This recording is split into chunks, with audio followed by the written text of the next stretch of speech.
ഞാൻ കളിക്കാൻ പോവാണേ. എല്ലാ ഞായറാഴ്ച ഒരു ക്രിക്കറ്റ്. ഞങ്ങൾക്ക് മാത്രം ഒരു പണവും ഇല്ല.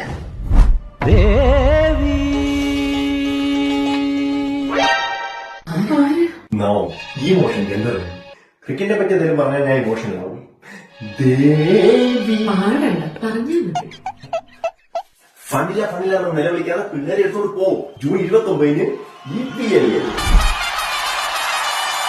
ക്രിക്കറ്റോ? Oh, EPL is not just a cricket. It is a full day family day out. Please come and enjoy an all day with music, food and unlimited fun for kids, along with the spirit of cricket at Derby. നന്ദി പ്രഭു. UKയിലുള്ള എല്ലാവരുടെയും സന്തോഷമാണ് ഈ motion കേന്ദ്രത്തിന്റെ ലക്ഷ്യം. എല്ലാവരെയും വിളിച്ചോണ്ട് പോ. ഒന്ന് എണീറ്റ് വാ, ഈ പോവാം.